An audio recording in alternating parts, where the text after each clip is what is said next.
So quiet.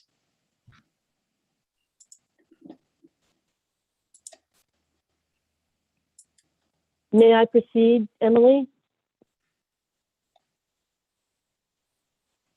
All right. Hello, everyone. Welcome back from your break. My name is Leigh Anderson. I'm a faculty member at the University of Washington in Seattle. It is my genuine pleasure to introduce keynote speaker, Professor Karen Yeung. Professor Yeung began her distinguished studies as a Rhodes Scholar, following on time at the University of Melbourne, Oxford University, King's College London, and now the University of Birmingham, where she is the interdisciplinary professorial fellow.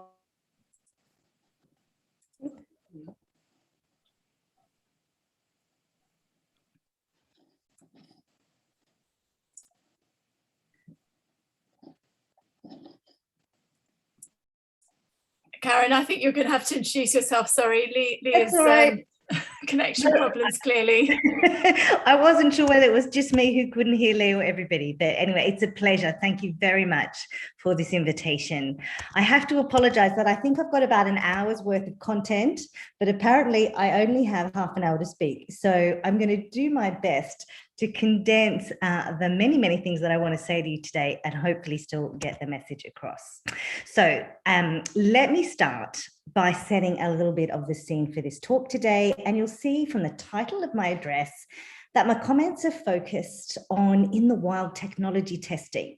And for those of you who are familiar with my work, this might seem a little unusual, but there are various ways in which trialing new technologies actually fits with my ongoing research. And there are two particularly important ongoing debates that I want to bring into this discussion in order to frame the comments that I'm going to make today. And the first is, as you know, there are a number of concrete reform proposals concerning the regulation of digital technologies, particularly the EU's proposed AI Act, and that has been the subject of continuing discussion and debate. And secondly, there's considerable controversy about the use of live biometric surveillance technologies, particularly by law enforcement in public settings.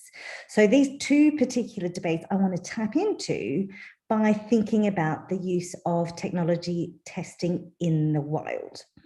And at least as far as proposals for regulation are concerned, I have to confess I'm really pleased to see that the discussion has moved on from talking about voluntary ethics principles to the need for legally binding institutional frameworks and mechanisms.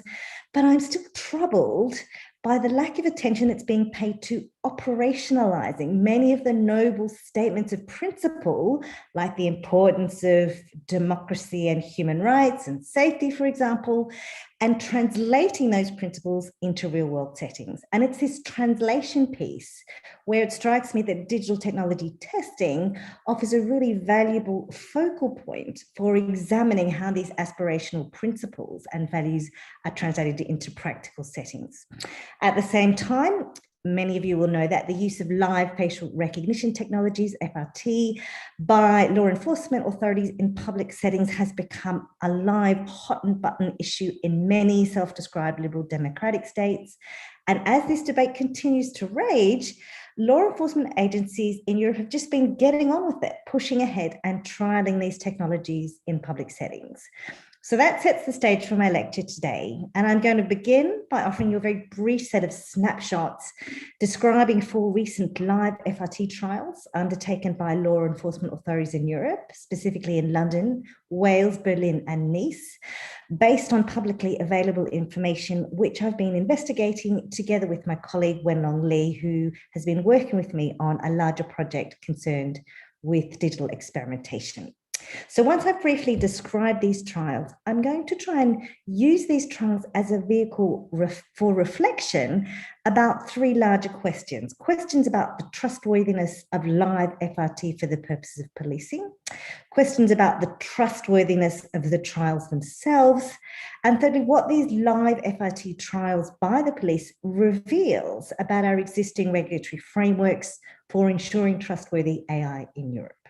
So, having set the stage, I want to then begin by looking a little bit more closely at some of these trials. But before I do that, I guess I've assumed that you all know what FRT is and how it works, but I guess I should set out just a little bit of the background before we dive right into it. So in each of the trials I'm going to mention, the police forces in question were seeking to use live FRT for the purposes of identification. And this technology relies on digital image recognition software to capture and analyze the biometric features of human faces.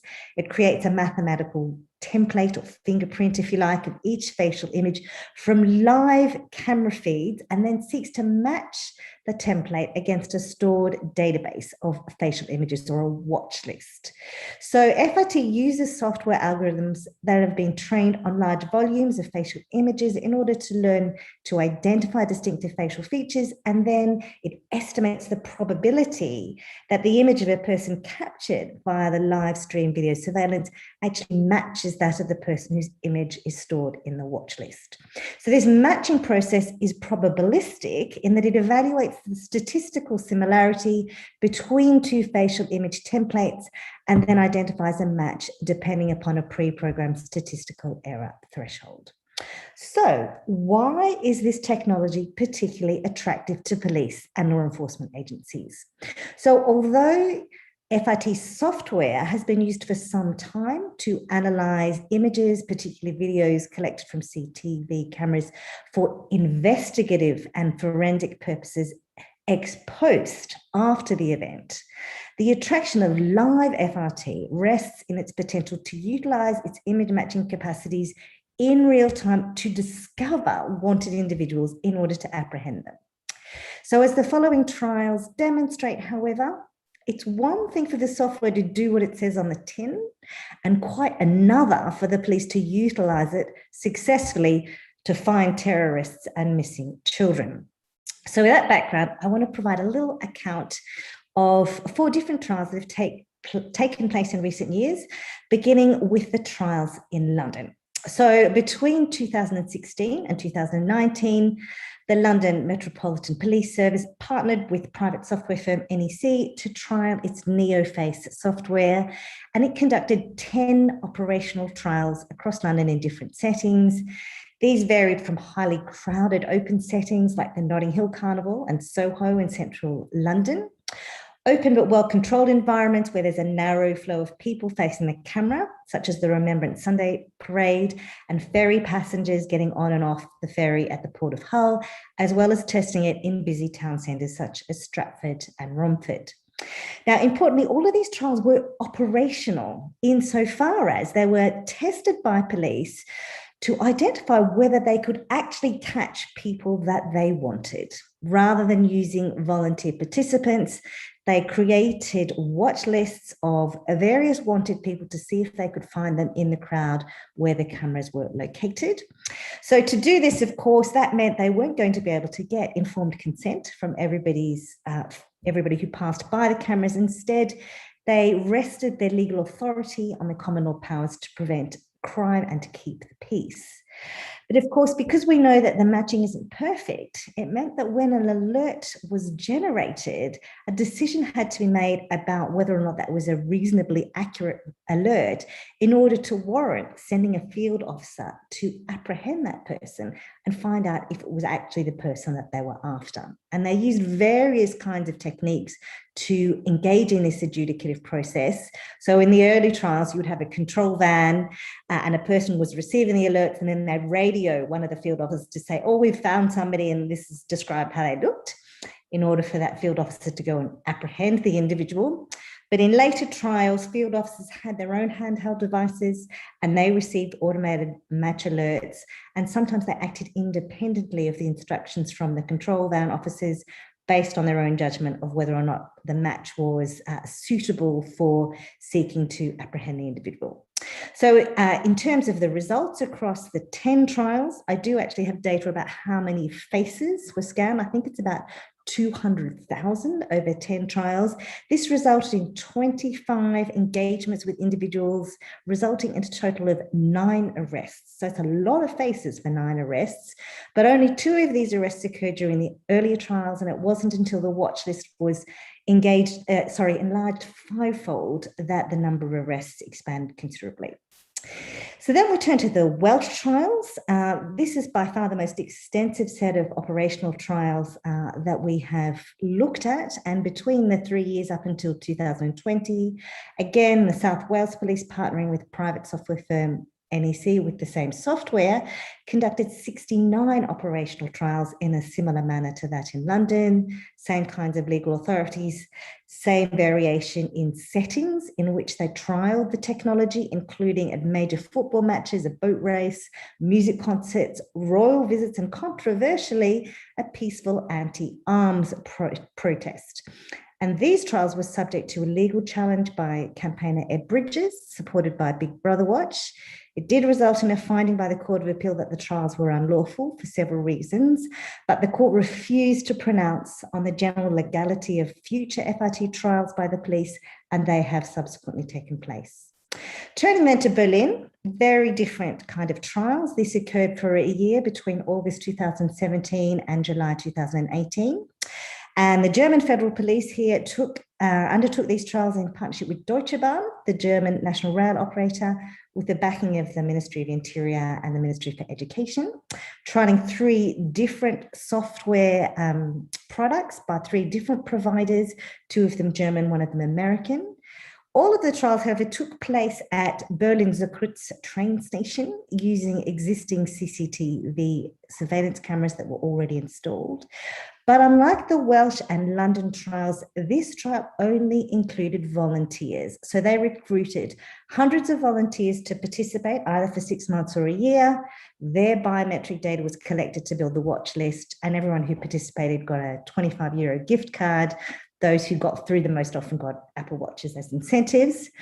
In terms of legal authority, however, the basis upon which these trials were conducted was that of voluntary informed consent. And you'll see from this picture that passengers who didn't want to have their faces subject to scanning and matching could pass through the white stickered area rather than the blue stickered area in order to avoid the cameras. Finally, then, that takes me to the Nice trial, very different again. And although the French have undertaken many initiatives to test FRT in various contexts, including schools, airports, and train stations, the Nice trial is the only one that has taken place in an unconstrained live environment. It was selected as the trial site because of the terrorist attack in 2016, so that Nice now has the largest number of public CCTV cameras in France.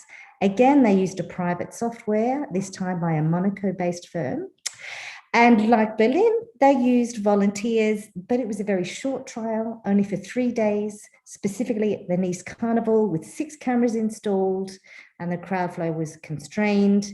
Again, it relied on informed consent by volunteers and no coercive powers of the state. And the volunteer sample was very small. Only 8 volunteers submitted their photos. But despite the small number of volunteers and the brevity of the trial, the Nice police hailed it as a success, and they plan to test the technology in other locations over longer time periods. So that was a quick rush through 4 fascinating trials, and there are many features that I could address, but I think that's probably enough to get started. A couple of features of these trials are really quite striking. Firstly, extraordinary variation in the way in which these trials were designed and conducted. Secondly, it's noticeable that the Berlin and Nice trials were limited to using volunteer participants, and they were only concerned with testing software accuracy in live settings. The London and Welsh trials, on the other hand, were described as operational, and they actually used the technology to identify and apprehend people that the police in fact wanted. And I think the third feature that's particularly striking is, in order to use this software to catch criminals, to catch people that you want, in fact, an enormous effort is required in order to plan and coordinate multiple technological, social, organization, and human resources. So there are many different ways we could analyse these trials, and indeed we have done that. And one of the papers we've written just looks at trials themselves. But what I want to do today is to examine these trials in light of ongoing debates about how we regulate and govern AI.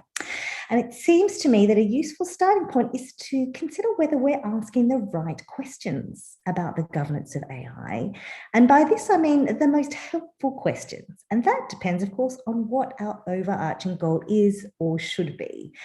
And here I want to suggest, and controversially, I hope, that what we want is that all our new products and services, whether new medicines and vaccines to data-driven technologies, is that they should be trustworthy. And so we hope that we can put in place, or that have in place, an appropriate governance framework that will enable this. But what does it mean for an algorithmic system to qualify as trustworthy, and what needs to be done to achieve this goal?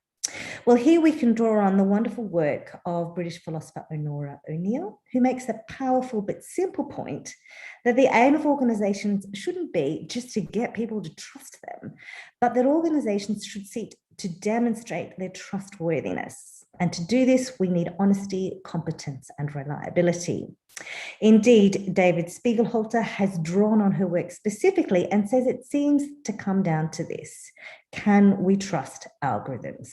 And so he says, and I agree with him, that it's reasonable when confronted by an algorithmic system to demand and to expect trustworthy claims, both about the system, what the developers say it can do and how it's being evaluated, and by the system, what it says about a specific case.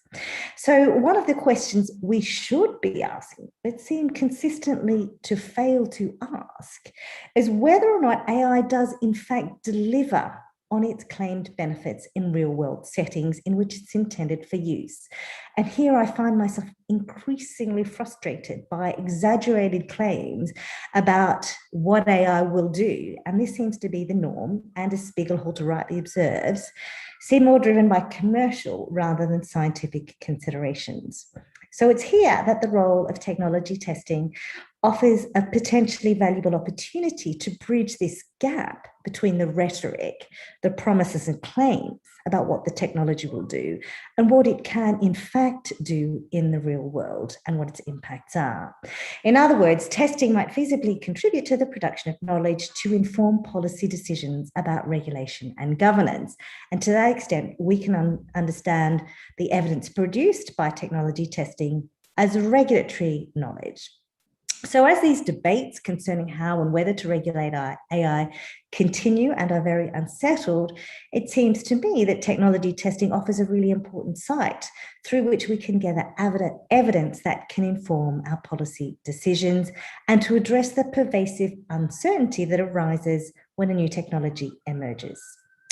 But if we're to evaluate our shiny new technologies to identify what they can deliver in real-world settings, that means that we cannot confine ourselves to testing performance in the lab. And this is particularly important because many of the algorithmic systems that are currently touted offer us amazing benefits that will radically transform our services and societies in amazing ways. And they are not intended to be operated in labs alone, but in complex dynamic social settings. So even when it comes to software, accuracy testing in the field is not enough. Just because a piece of software can operate effectively in terms of accuracy in a lab doesn't mean it will do so in real-world settings, and the sobering experience of electronic healthcare records serves as a vivid and sobering reminder of exactly that. So I'm in agreement with David Spiegelhalter that we need to evaluate the real-world impacts, at least of high-risk technologies before market release, because their performance in real-world settings may be very different from their lab performance. And that means then that we need to test them in properly governed field trials to see whether they can reliably be expected to produce real-world benefits and under what conditions. So then if we turn our attention to the trials that I've just described, what do they tell us about whether or not live FRT for policing purposes lives up to its claims? Well, I guess that means we need to think about what claims are actually made. And yet when we come to data-intensive software, the claims are usually couched in terms of performance, understood in terms of accurate matching. But as Stanford researchers have recently pointed out, wildly optimistic claims are often made about FRT accuracy, which may be very, very different from what they call true in-domain accuracy. And so I agree that we need to identify software performance that more accurately reflects real-world conditions. And in this respect, the trials undertaken in live settings in both Nice and Berlin can be understood as attempts to identify what this in-domain accuracy of the software is in real-world use, rather than simply being confined to the lab. But it's also clear that this is only the first step towards evaluation of meaningful real-world benefits, because the further claim is made, of course, that police should be using these technologies in order to catch wanted individuals with ease and efficiency. But we can see from the London and Welsh trials that were specifically oriented towards trying to catch wanted individuals using this technology, that this was no easy feat. Indeed, it shows that much more than high-performing software is required. Instead, it requires the installation, design, and successful coordination of multiple technical components in collaboration with social and human components that together form a complex socio-technical system that's capable of operating in a consistent and reliable manner, often in dynamic, crowded public settings. But achieving this in order to apprehend wanted individuals is no mean feat. And indeed, the independent evaluation of the Welsh trials concluded, and I will quote, AFR technologies can certainly assist police to identify suspects and persons of interest, both to solve past crimes and prevent future harms. However, it is not a simple or straightforward undertaking and requires considerable organizational investment and effort. So for me, the highly equivocal language in which this conclusion is expressed is very telling. And indeed, we're not provided with data on the total cost and time commitment involved in operationalising these trials, although we do know that the Welsh police received almost £2 million in funding to undertake these trials, committing £600,000 of its own in order to fund the project. So it's not nearly as efficient as software developers would have us believe. And that brings me, of course, to the question of other impacts. Because even if we test whether the software can work in real world settings to produce their claimed benefits, that isn't enough. And yet, despite the proliferation of ethics codes and impact assessment frameworks that have been proposed, one of the things that also strikes me is that so few of them take seriously the long-standing ethical principle that informs medical practice: first, do no harm. So it goes without saying, when we're thinking of new drugs or vaccines, for example, we expect that they will be rigorously and extensively tested, not just to evaluate whether they work, that is their efficacy, but also to evaluate their adverse unintended effects. In other words, before we release new vaccines or medicines onto the market, we require that their efficacy and safety must be demonstrated by robust, reliable evidence gathering generated through clinical trials on human participants and evaluated by an independent regulator. Indeed, without this, I doubt that millions of people would now be taking the COVID vaccines that offer us an opportunity to get on top of this global pandemic that we're still suffering from. Yet what is striking when we come to the field trials of live FRT, that in none of them were attempts made to identify and monitor their adverse impacts. And why not? Why should we not expect careful and evidence-based evaluation of AI applications that might have serious consequences if things go wrong? And here it seems to me we encounter this familiar problem that I call digital exceptionalism. On this account, AI applications are not like vaccines or medicines. And indeed, I recall way back at the start of the pandemic that a colleague of mine, a machine learning expert, said to me during that time, he said, surely when you have a problem like this, it makes sense to throw the digital kitchen sink at the problem, AKA let's build an app for that. And his observation demonstrates a common attitude I often encounter when thinking about the implications of data-intensive technologies, and that is there seems to be a complete lack of recognition or awareness that digital technologies have the possibility of, and indeed do, result in adverse impacts on important individual and collective values of fundamental importance, particularly when they entail automated surveillance of human activity at scale. So when it comes to live FRT, of course, the potential harms aren't primarily the dangers they pose to human health, although they might, for example, if we utilise them in critical care units to monitor for signs of distress.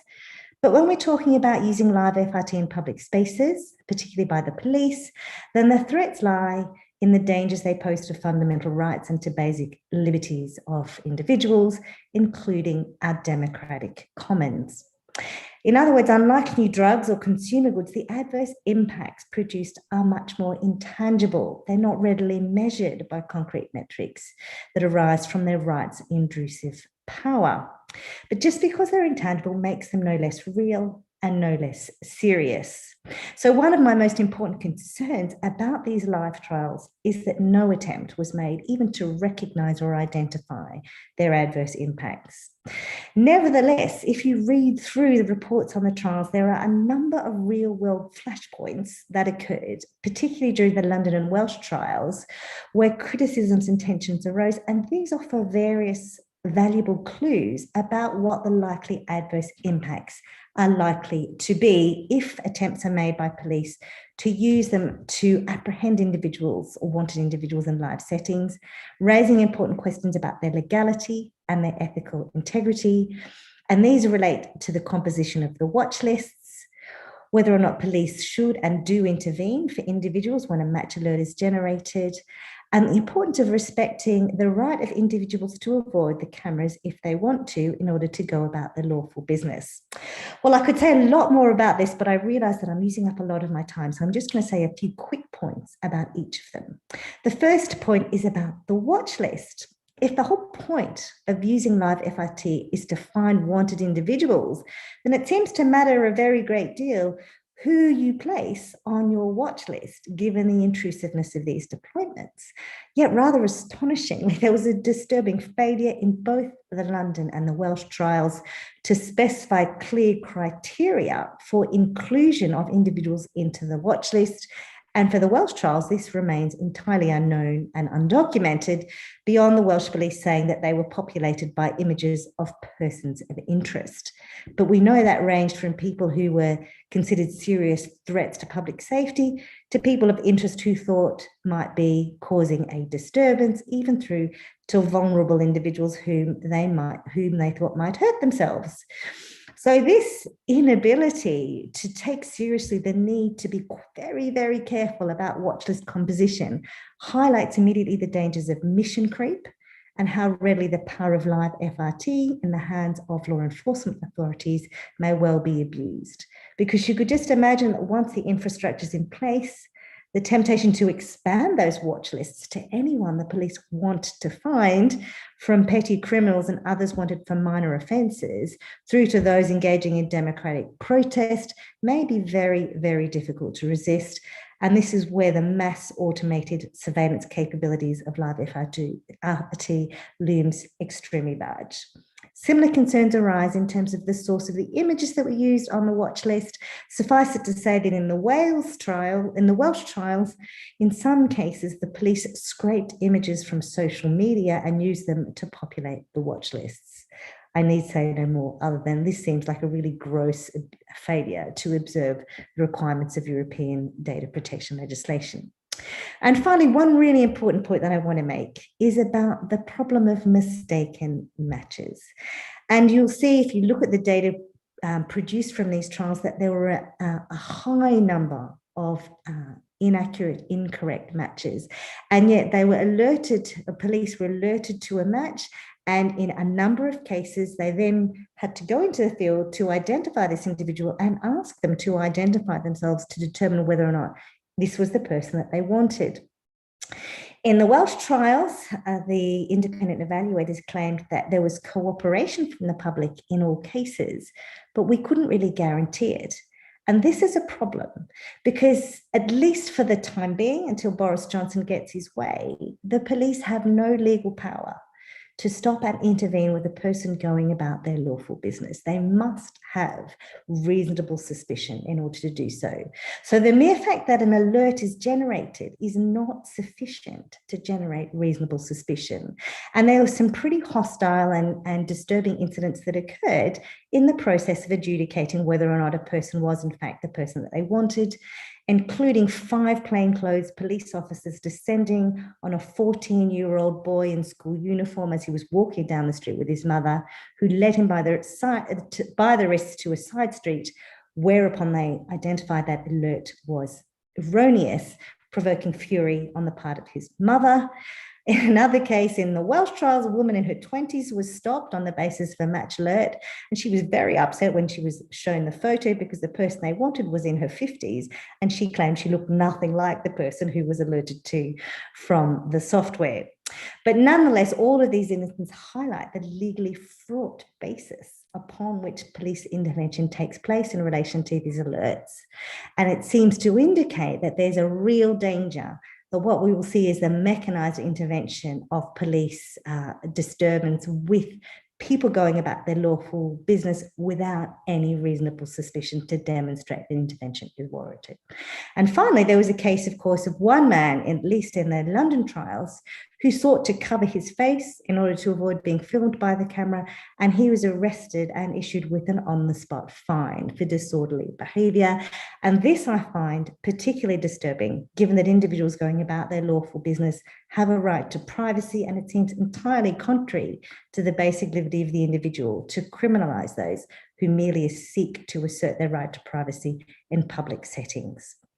So that takes me then to the question of the trustworthiness of the trials themselves. So far, I've said a little bit about what the trials reveal about the real-world benefits and the potential adverse impacts of FRT as a technology, but I haven't yet said very much about whether the trials themselves can be regarded as trustworthy.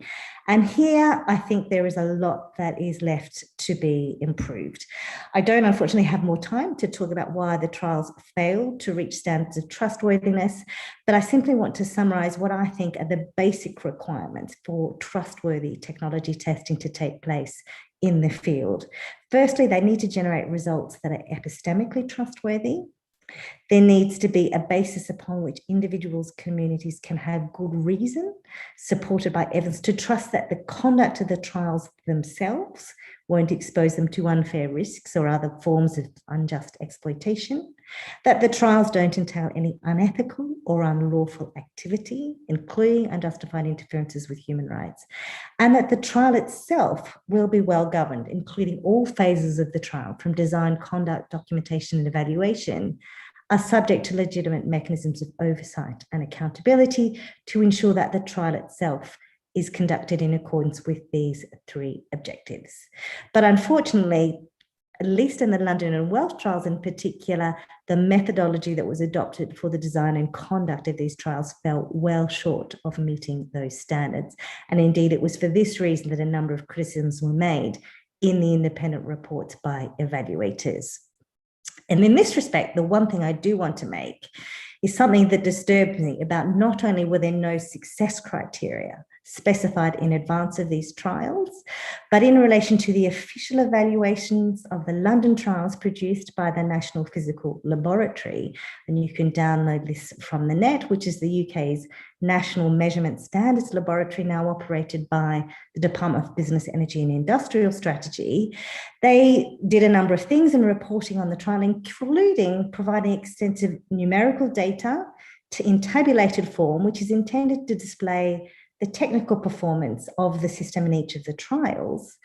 Yet, even though this data appears really scientific, it only provides details of true and false positives without any mention of true and false negatives. In other words, this was not a full set of accuracy data. And no doubt that was because accuracy data simply couldn't be collected owing to the methodological design of the trials. Because they were aimed at apprehending live targets, We just don't know how many individuals were placed on the watch list but escaped identification and slipped through the net. So despite the fact that we don't have this crucial accuracy data, nor estimates of the economic, human, and equipment costs associated with running these trials, this National Physical Laboratory report boldly concludes that the trials indicate that live facial recognition will help the police stop dangerous people and make London safer. Yet there's no clarity about the reasoning by which this conclusion is arrived at, nor an indication of how much help LFR will in fact provide. And so for me, this conclusion remains methodologically indefensible and unjustified on the basis of publicly available evidence.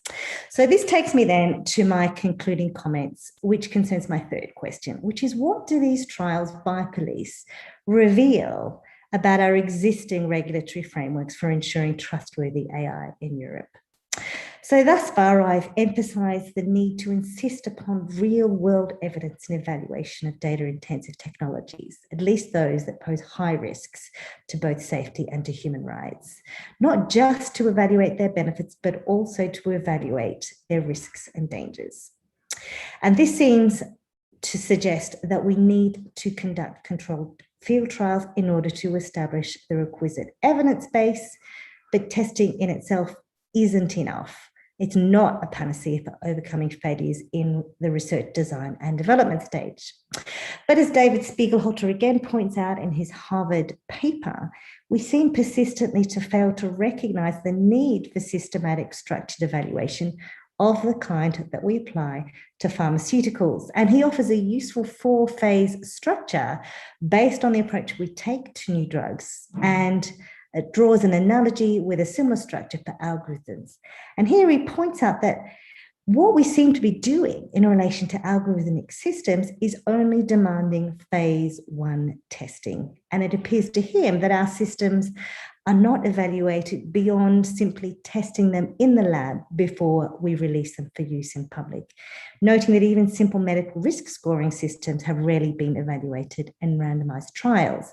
So on this basis, the willingness of European police forces to undertake field trials appears commendable. But given this serious uncertainty, this does seem to be a really useful opportunity to gain meaningful regulatory knowledge about their real-world impact. And the trials in London and Wales show that well-performing software is not enough. But the way they were conducted seems to fall very far short of the standards we need to establish the trustworthiness of the technology. Not only do we need to evaluate their benefits in real-world settings, but we also need to evaluate their adverse impacts. But perhaps even more disturbingly, that despite these very equivocal trials that were conducted in London, in January last year, the Met Police announced that they would start utilising live facial recognition on London streets on a permanent basis, completely ignoring the test results, the concerns from politicians, NGOs and others about the dangers associated with these technologies and their poor accuracy, as well as their intrusive nature. So it seems to me that that decision vividly demonstrates that our existing regulatory governance frameworks are not up to the task of ensuring trustworthy AI, and that we seem to be failing to learn the lessons of contemporary pharmaceutical regulation. And this is the reason why the COVID vaccines have been so effective, because we do have a very stringent and demanding regime for evaluating and approving pharmaceuticals before we allow them to be publicly released. But it's important to recognize that this is a relatively new regime. And even though there were some requirements for the clinical regulation of drugs by 1938, it was still possible by the early 1960s for the drug thalidomide to be marketed globally for the treatment of anxiety and morning sickness in pregnant women, which was later found to have affected approximately 10,000 embryos, with 40% of newborn babies dying at the time of birth and many thousands born with severe birth defects. Following that tragedy, new laws were swiftly introduced requiring clinical trials and independent pre-market approval before new drugs could be placed on market, requiring evidence based on adequate and well-controlled studies. In other words, it was only after thalidomide that independent legal oversight and the careful and rigorous design and conduct of clinical trials and scrutiny was taken seriously. So it seems to me that the long history of failure to attend to the unintended effects of new drugs, the need for rigorous trials and for independent evaluation is a sobering wake-up call for those of us who believe in digital exceptionalism. My fear is that live FRT may well turn out to be the thalidomide of AI, embraced across the globe without rigorous trials to demonstrate its safety or efficacy, even as it degrades the core assumptions on which liberal democratic societies rest. But unlike thalidomide, the damage wreaked by this technology may be much harder to see in the absence of thousands of dead or deformed babies. Yet it seems we're increasingly at risk of becoming human guinea pigs whenever we enter public spaces without knowing whether our faces are being remotely and automatically scanned against a watch list of suspicious individuals without our permission and without adequate safeguards to prevent them from being misused. Thank you. Very sorry for going over time. I welcome your questions. Thank you so much, Karen. That was both fascinating and terrifying at the same time. And I want to apologize at the outset for my comments and my introduction being aborted. I will see if I can paste the accolades you so richly deserve and the staggering number of technology initiatives you serve on. But I would also encourage the audience to go to Karen's website and the research portal, because her work is fundamental about how societies are going to evolve. And there's a lot more on there than just FRT, and a wide range of collaborative, cross-disciplinary work on the very, very difficult question, but it has to be answered of how we, across cultures, across societies, work out these ethical issues. So Karen, thank you so much. That was just tremendous. I don't think we have any time for questions, unfortunately, but I'm going to pass it back to Emily, and thank you again for a fascinating keynote. Yes, thank you so much, Karen. That was really wonderful. Unfortunately, we do have to go on to the next session. I'm going to stop the live stream. Thank you so much. I'm sure you're going to be getting people talking for a long time with such a thought-provoking talk. Thanks, Emily. Thank you, Leigh. Bye. Enjoy.